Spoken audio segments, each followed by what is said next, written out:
You're watching theAnalysis-news, and I'm Talia Baroncelli. This is part 2 of my interview with Richard Silverstein.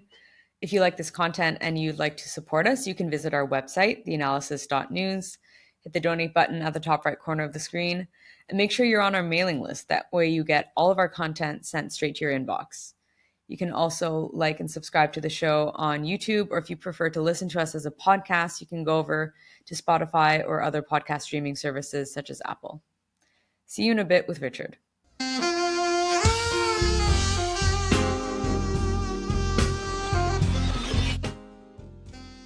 Joining me now is American writer and analyst Richard Silverstein. He runs the website Tikun Olam, which focuses on the Israeli security state. He's also published in other publications such as The New Arab and The Middle East Eye. So it's great to have you here today, Richard. Thanks for joining. Thank you for having me.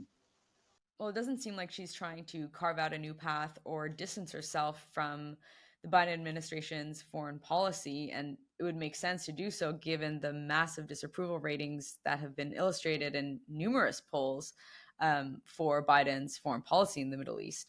But we've also seen a shift in the way the State Department has been communicating its approval for Israel strikes on Lebanon, because initially Matt Miller, the spokesperson at the State Department, said that they were trying to get Israel to exercise restraint when it came to the way they were responding to Hezbollah's strikes on Israel. So after October 7th, Hezbollah, in solidarity with Palestinians in the Gaza Strip, started firing missiles at Israel.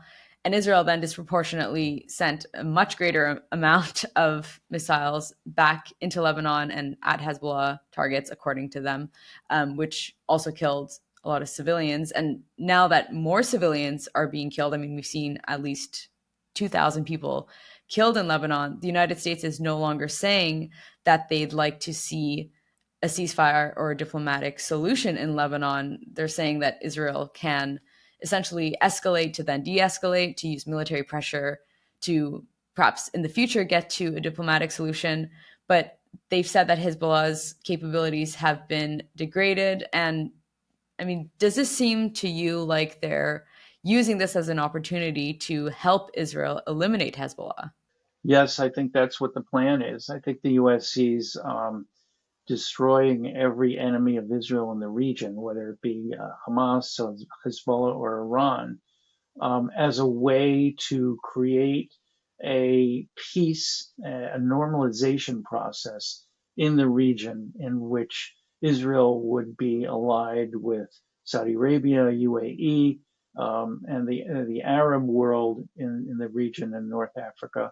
And they would be at peace with Israel, and that would create a sort of stability throughout the region. While ignoring the fact that if you create a regional war in the Middle East, that it's going to destabilize not just the Middle East, but it's going to destabilize the whole world, because Iran has allies in China and Russia. And they're not going to stand back and see regime change in Iran and overthrowing the clerical political leadership in Iran. They're not going to let the U.S. and Israel do that. So you have the possibility of drawing in not just the U.S., which is already there, but other powers that would be a much more serious obstacle to U.S. and Israeli interests. And it seems like the U.S. is happy for Israel to degrade and destroy.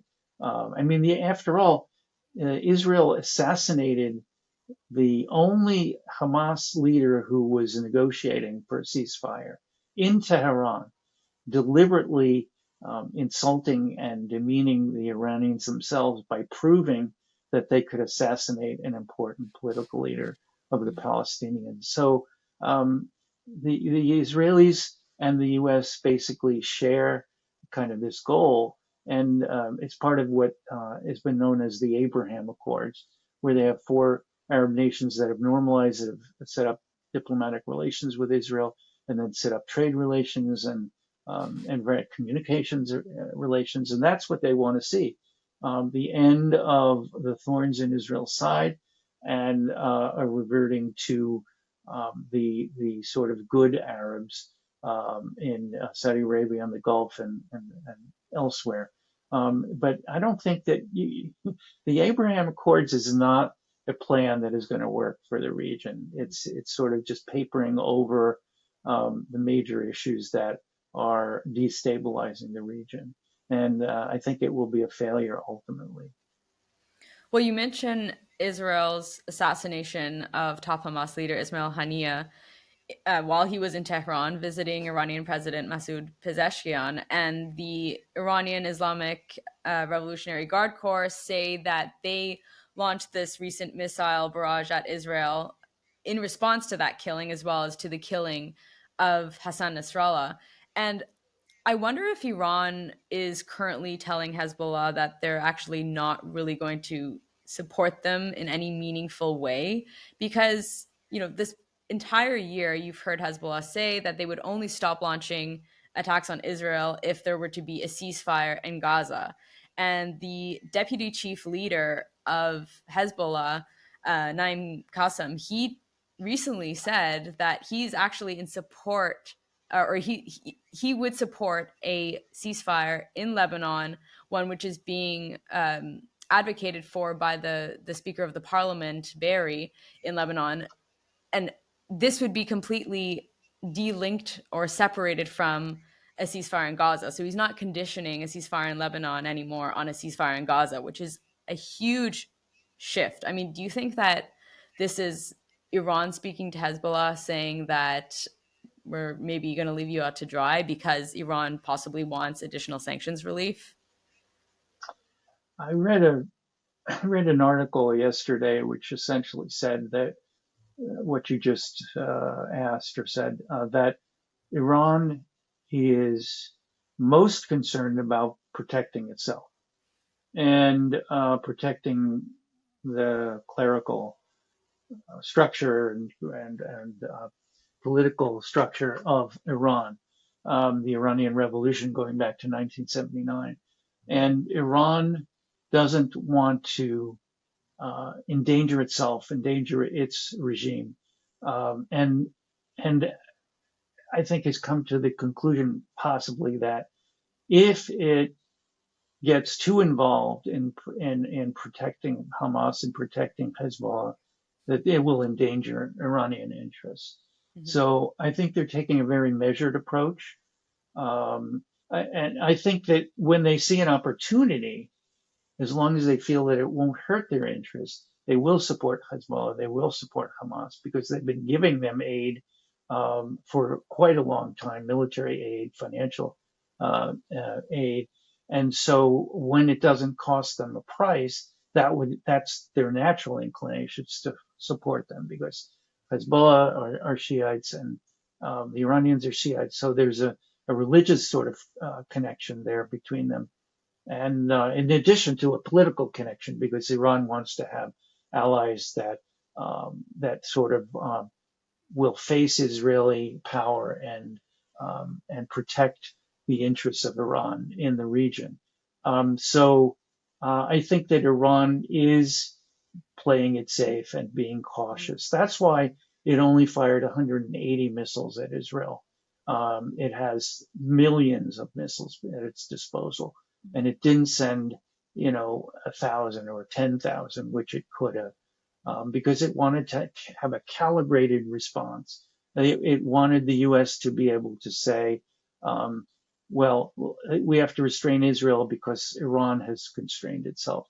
I don't think that Israel believes that. I think that we're going to see a massive retaliation by Israel attacking Iran in the coming days. I think that they sent Yoav Gallant, the defense minister, to Washington the day before yesterday, and he was consulting with the U.S. And they're talking about targets in Iran, who they attack, who the U.S. is willing to see them attack, and who it's not.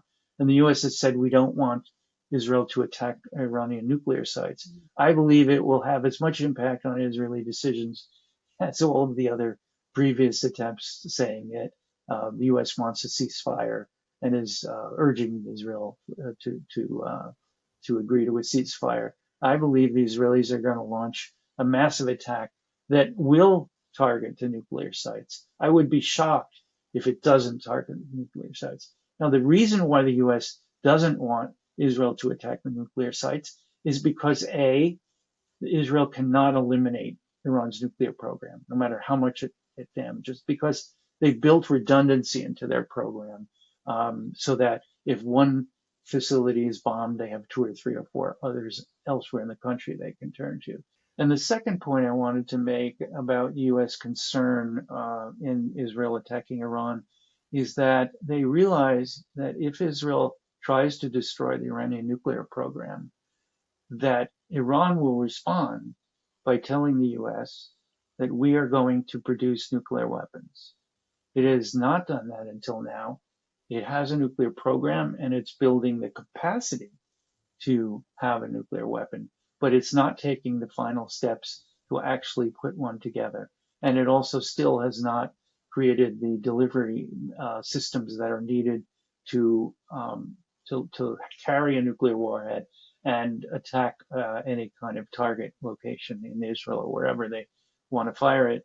So the Iranians have this sort of plausible deniability about their nuclear program, and they aren't doing the things that are really necessary to complete it.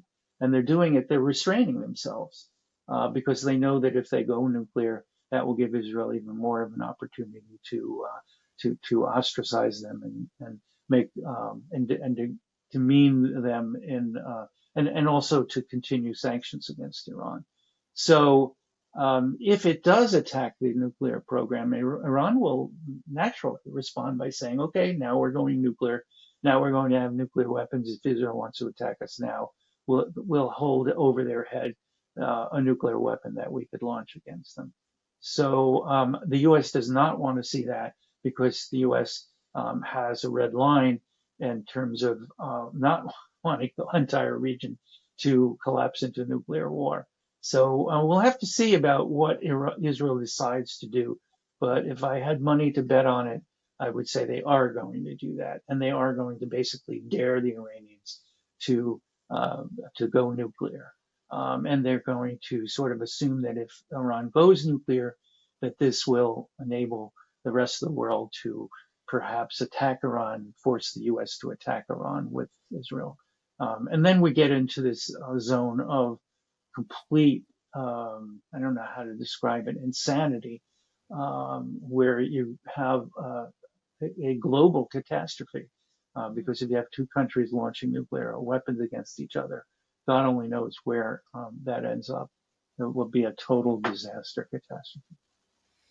Well, there are a lot of question marks there because the US obviously knows that Iran does have certain capabilities. I mean, they said that the Iranian attack on Israel didn't do all that much damage because the Iron Dome is there. The Iron Dome was able to intercept some of those missiles, and that the US was involved in striking down some of those missiles. But you wrote an article which brought together a bunch of evidence and satellite imagery from X and other platforms showing that the Iranian strikes actually did cause more damage than what the Israeli media or Israeli officials are reporting on, and that it's actually kind of taboo in Israel right now to speak about that damage. And some of these damaged sites include military bases in the Negev desert.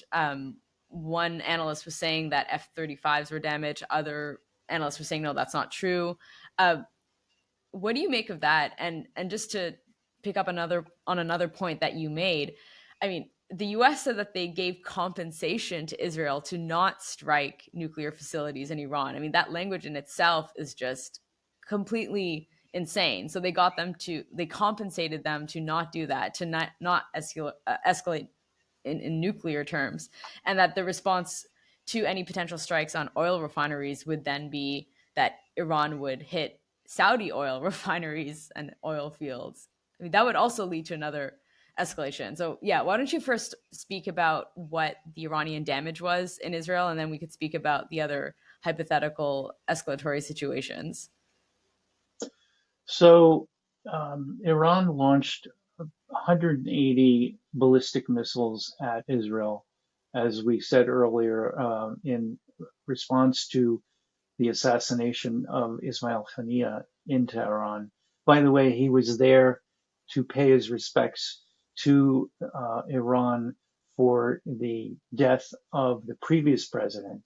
And I have some indications from sources in Israel that the Mossad may have been involved in the crash of the helicopter, which killed the former president. And so he was there for the funeral. And it's just the ultimate insult for Israel to assassinate him as he was there for a funeral. Wait, sorry, Um, this is crazy. You're saying you've spoken to people who say that the Mossad was potentially involved in the helicopter crash in which Ibrahim Raisi, the former president of Iran, and the foreign minister were killed in the northwestern part of Iran, actually in I think Azerbaijan, technically. Is that what you're saying? Yes, an Israeli security source told me that the Mossad was involved. Now, I'm not saying that there were Israeli agents who did this. Israel has many spies and operatives in Iran. The Mujahideen al-Khalq, the sort of terror group, the anti-Iranian regime terror group, has operatives inside Iran who have been used, by the way, to murder Iranian nuclear scientists with plans originating with the Mossad. So Israel would have many different ways of engaging in terror attacks inside Iran, and it has. It has done that already.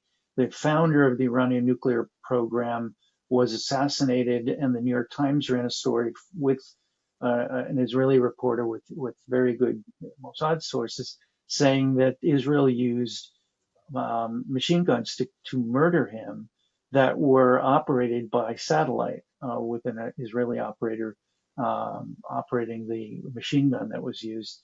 So Israel has many different assets in Iran that could do this and that were involved in the assassination of Haniyeh. Israel did this because it has these people in Iran and provides them the weapons that they need to do this sort of thing. So it's easy to imagine that Israel could have shot down this helicopter. The Iranians, of course, have not said that anything about that. The Israelis obviously have not, but I believe it's quite credible to say that they killed Raisi. I was told by this source that Israel has said that anyone anywhere that is hostile to Israel or engages in any kind of act of aggression against Israel will be a target, and that was how he sort of justified the killing of Raisi. But I don't want to make a statement that hasn't been fully confirmed by any reliable sources, but I believe that it's true that he was assassinated. So now let's go back to talking about the Iranian missile attack. So those 180 ballistic missiles that the U.S. and Israel has said caused basically cosmetic damage, and that they didn't land and they didn't have any accuracy. The fact of the matter is, you mentioned the base in the Negev. The base is called Nevatim, and it's the most important Israeli air base in the country. It's the place that houses all of Israel's F-35 squadron. So it's a critical base for Israel's ability to attack Iran. They will be used by the planes that are going to retaliate against Iran. So that was an important target for the Iranians. And instead of actually just doing cosmetic damage, what actually happened, according to proliferation experts in the United States, was that there were actually 32 strikes at that base. And they actually destroyed some buildings. They mainly targeted areas of the base that were logistical, surveillance and reconnaissance zone, and didn't strike the parts of the base where the F-35s were. And in fact, a lot of the F-35s are stored underground. So it would have been very hard to damage F-35s or destroy F-35s. And so I'm not giving too much credence to the idea that they did damage the F-35s, but they struck Nevatim, and they struck it many times. So to say that that's cosmetic is ridiculous. And the other thing that the proliferation experts say is that the Iranians have learned from the previous missile strikes. 300 missiles were fired in April at Israel, and those were not very damaging. But what the experts have said is that the Iranians have learned and their accuracy has improved vastly. And the lesson to be learned here is that if Iran does launch a massive coordinated attack, they will strike these important bases and they will cause serious damage. The other thing to mention is that one of the Iranian missiles targeted the Mossad headquarters, which is outside of Tel Aviv. It didn't strike the building, but it came very close. It came within several hundred feet or maybe a half a mile or a quarter of a mile of striking the Mossad headquarters. So, if they can have that level of accuracy, Israel cannot defend against a massive attack like that. So for it to act as if it has free will to strike and destroy whatever it can of Iranian assets or Hezbollah assets without there being any repercussions is really is foolhardy on Israel's part. But it's done and said many foolhardy things over the course of time. So I wouldn't give too much credence to the fact that Israel is going to restrain itself. I mean, the US policy so far has been so incredibly risky. It's been so reckless. I mean, it's all been performed under the guise of being rational, but it's actually quite the opposite. And it's just, as we see, just enabling whatever Israel and whatever Benjamin Netanyahu wants to do. But you said that one of the red lines for the United States would be for Israel to attack Natanz or other nuclear facilities in Iran. Would a possible explanation for that be that since Israel has nuclear weapons, that the US would be worried that that would maybe even feed into another arms race because Saudi would want to get nuclear weapons? Or is it even more acute than that, that this is really leading us into a nuclear conflict? Well, I think that the U.S. does realize that the reason Israel got nuclear weapons was they saw a doomsday scenario, a Samson option, some people call it, where the only thing that would prevent it being overrun by Arab states in 67 or in 73, which they came very close well, not in 67, but in 73, they almost were overrun by the Syrians. And Moshe Dayan went to the Prime Minister Golda Meir and suggested to her dropping a nuclear weapon in the desert in Saudi Arabia as a demonstration device that warned them that they would use nuclear weapons against the Egypt and Syria if Israel was going to be overrun. And the U.S. probably realizes that if Iran faced the same kind of doomsday scenario, if it had a nuclear weapon, it would use it. And so they realize that Iran would go ahead and create an actual nuclear weapon and publicly say that it has them and that it would use them. I think that the U.S. believes that Iran would use them if it had to as a last resort, just as Israel would. So I think that the only level of rationality, if you want to call it that, in the Biden administration is to see that the nuclear weapons are kind of, the sort of Damocles that could just drop on the entire region when you are having a nuclear war. Many people believe that if there ever was to be a nuclear war, that it would start in the Middle East, because the Middle East has always been a tinderbox in world history. It's been civilizations have clashed. Egypt and Syria and all these other civilizations have always clashed right in the space that is Israel. And there's no difference today. You have superpower relationships happening. You have Russia involved with Syria. You have Iran involved with their proxies. And if there is going to be this kind of Armageddon, then it very well could happen here. So at least I think that the military experts in the U.S. are willing to say to Israel to stop. Now, it's interesting that if the U.S. agreed to give some kind of compensation to Israel for not bombing the nuclear sites, it reminds me of Barack Obama trying to persuade Netanyahu to stop his opposition to a nuclear deal in 2015. He agreed to $30 billion weapons deal with Israel over 10 years. Now, of course, we've vastly gone beyond that with the billions that we've sent to Israel since 10/7. It would be in agreement with the past history of Obama, what he did, for U.S. to agree to give possibly the most advanced weapon systems that we have that we've held back from giving them. And so it wouldn't surprise me if there was a quid pro quo here, as there have been in the past. And how do you see this ending in Lebanon? Because there are a million people displaced in Lebanon. Thousands of people have gone to Syria to seek asylum there. Some of them are actually Syrian refugees who went to Lebanon because they were escaping conflict in Syria.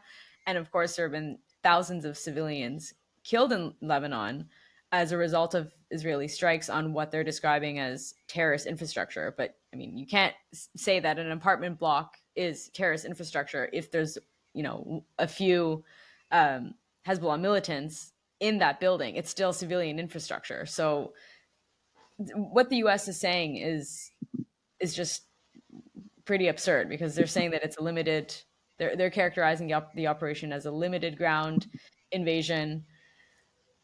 Do you see the US going all the way? I mean, how far is this going to go before the attacks on Lebanon end? Well, I think we should talk about the Israeli invasion of Mhm. Lebanon, which started about a week ago.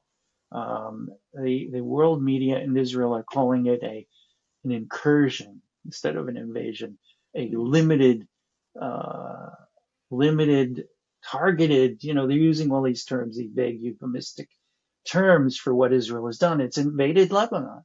It invaded Lebanon in 1982. It went up to the Litani River. It occupied southern Lebanon until 2000, 18 years of occupation.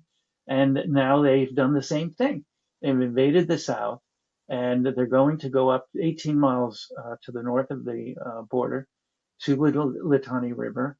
And my guess is that the IDF plans to occupy all of southern Lebanon, either permanently or until there's a ceasefire, if there ever is one. So you now have a situation where Israel is in the same predicament that it was in 1982. And over the course of that 18 years, hundreds of Israeli soldiers were killed. Hezbollah, which hadn't existed in 1982, became a power and forced Israel out of Lebanon. So even if in the theoretical possibility of destroying Hezbollah, something else will come and take its place. And in another 18 years, we will have Israel forced to leave Lebanon, because this will not stop. No matter what happens to Hamas, no matter what happens to Hezbollah, no matter what happens to Iran, without dealing with the underlying issues of Palestine, the Palestinians, what role Israel is going to take in the Middle East that is not going to be aggression, not going to be permanent war as it is right now. Until those issues are resolved, there is going to be a perpetual resistance to Israel and to its hegemony, to its willingness to exert its power, to project its interests on these hostile parties. And so I think the U.S. is going to sit back and let Israel do what it wants to in Lebanon, and try to destroy Hezbollah and destroy Hamas. And it thinks that maybe that will calm things down in the Middle East. Let Israel do what it wants to do and see if it works, you know, which is a crazy policy for a country to have, for a superpower to have. One of our allies wants to go crazy, and we want to just sit back and let them see how successful they are. It's, to me, it's a recipe for a regional catastrophe, as I mentioned earlier. And just one final question. This is more on, I guess, the discursive use of referring to international law. So the US keeps saying that, all we want to see in Lebanon is the implementation of UN Security Council Resolution 1701, in which Hezbollah would retreat from the Lebanese border with Israel, and they would go behind the Litani River. And then, there would be, I think it's UNIFIL and Lebanese, I guess, state army, LAF, the Lebanese army forces, who are there to create a buffer zone, so that there's a buffer zone between the Litani River and the border with Israel. So it seems like they keep, using this reference to implementation of the Security Council resolution as a way to actually enable further Israeli war crimes in Lebanon. And they've been doing the same thing with reference to getting a ceasefire and to also a two-state solution ultimately. So every time there's any question of Israeli war crimes being perpetrated in Gaza, they say, all we want to see is ultimately a ceasefire and also the creation of a Palestinian state and a two-state solution. But it seems like they just use these words and references to these resolutions and these agreements as a way to actually cover up war crimes. I wonder what you make of that. Well, I think it's important to look at southern Lebanon.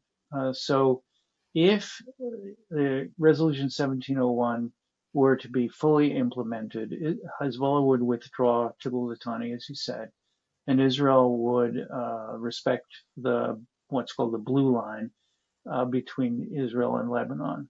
And that was essentially never fully implemented. There is a UNIFIL present there. I think there's some Lebanese army presence, but it's really small and ineffectual. But if you look at this from the Lebanese Hezbollah point of view, they want there to be sovereignty over Lebanon and all of Lebanon. And if Hezbollah has to evacuate this 18 miles of territory of Lebanon, then the Lebanese state has ceded control of its own territory. And that's something that no country would ever want to recognize. I mean, imagine if, say, Mexico went to the United Nations and said that all of the territory that we conquered in the 1848 Mexican War with Mexico has to be turned into a buffer zone, and it has to be filled with UN observers. And the U.S. would never agree to limiting its sovereignty. So we're asking Lebanon, because it's a weaker, less powerful state than the U.S., we're asking Lebanon to cede all of that territory to effectively to Israel, because Israel is the one demanding that Hezbollah, vacate the territory. And so I think that the U.S. saying that they want to implement 1701 is a way that they know that Hezbollah cannot agree to. And so therefore, the U.S. is not going to force a ceasefire on the terms that the Deputy Secretary of Hezbollah offered, which is a ceasefire not linked to a ceasefire in Gaza, which, as you said, is a significant concession. The U.S. sees Israel in a strong position in Lebanon, that it's destroyed much of the senior leadership of Hezbollah, and that's what the U.S. wants to see. They want to let Israel do that. And it's really using the UN resolution as a fig leaf for continued war and genocide, expanding. I call it genocide 2.0 because Gaza is genocide 1.0. So Israel is starting to implement that in Lebanon, and it's just a terrible, terrible path for the region to follow. And would you say the same about the two-state solution as well? That, every time they bring it up, it's kind of a way to, I guess, prolong the existing conflict, to say that, in the end, we still want a two-state solution. So all of what's going on now is justified and will eventually get there. I think that the use of the two-state solution is again a fig leaf. They know that the two-state solution is hopeless. It's long been hopeless. Israel will never agree to it. The entire raison d'être of the right-wing government is to oppose a two-state solution, and not just oppose it as a sort of peripheral policy or agenda, but as the main, the sole, maybe not the sole part of its agenda, but certainly among the top parts of its agenda are to stop a two-state solution. So how would you force Israel to implement a two-state solution unless you wanted to force them by having the UN forces impose a solution on Israel? How likely is that to happen? Completely unlikely. Won't ever They happen would have to because withdraw from all of the illegal settlements in West Bank, which yes, absolutely. You'd have to do that, or you'd have to create a one-state solution, which Israel would, with all of every fiber of its body, would oppose that. So those things will never happen. So this is a way of saying, really, we want to preserve the status quo. mm, We know we can't get a two-state solution. Maybe we're hoping it won't get any worse. So we'll just be satisfied with saying these bromides about, we support a two-state solution. That's the only option that's viable, and that they were having the Saudis say we won't agree to normalize relations with Israel until Israel recognizes a Palestinian state. Well, that's another way of the Saudis saying we're not ready for normalizing relations with Israel because we know that our heads might roll.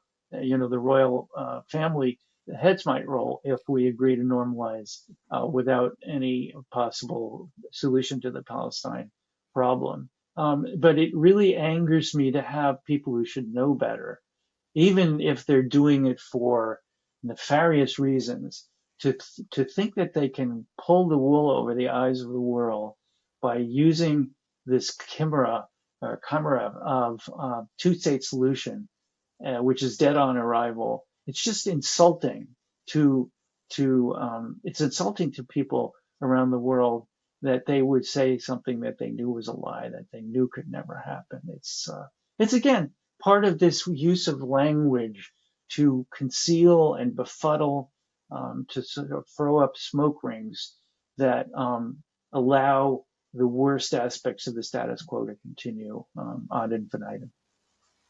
right. And just one other thing that also really just infuriates me is when you hear people like the U.S. ambassador to the UN, Linda Thomas Greenfield, say that the Palestinians in their current form as a people do not fulfill all of the requirements needed to have statehood. But it's it's a complete revision of history in a way, because in order to look at what's happened in Gaza and the West Bank, you would have to go back and see how Hamas actually came to power, and the role of the Palestinian Authority, and also Netanyahu's role in propping up Hamas in order to keep the PA from being coherent, because they didn't want the PA to have as much power, so that there would be no creation of a Palestinian state. So there have been all these, you know, endeavors to actually prevent the creation of a Palestinian state. So, and then of course, the war on Gaza, which is completely destroying the fabric of society in Gaza. So then to say that, oh, well, they actually don't meet all the criteria necessary, they don't have effective control over the region. It's like, well, you've just bombed the place to smithereens. So how can you then say that?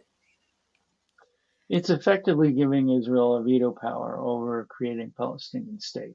So as long as they refuse, or they don't want a Palestinian state, the U.S. is going to go along with that. And the idea that the Palestinian people, have to prove that they deserve a state, and that they have to fulfill criteria before they get the right to have a state, is more than insulting. I Mm-hmm. mean, how many countries have felt they needed permission from their worst enemy to create a state of their own? How many countries in Africa, said, well, we want the permission of our colonial master in order, will they give us a state? Will they allow us to become an independent state? That's why they have independence movements. That's why they fought against the British. They forced the British to leave, and that's when they established the state. So the Palestinians deserve no less. They deserve the right to create their own state, whether it's a state that we approve of, we disapprove of.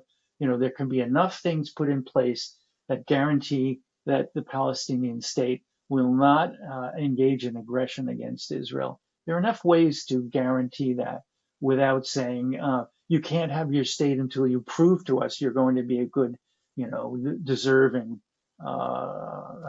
nation or people. That's just not the way states are formed.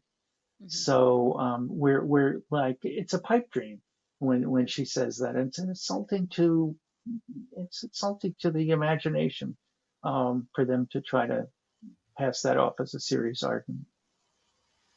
Richard Silverstein, it's been a pleasure speaking to you. Thanks so much for all of your time. And thank you for watching theAnalysis.news and for all of your support. See you next time.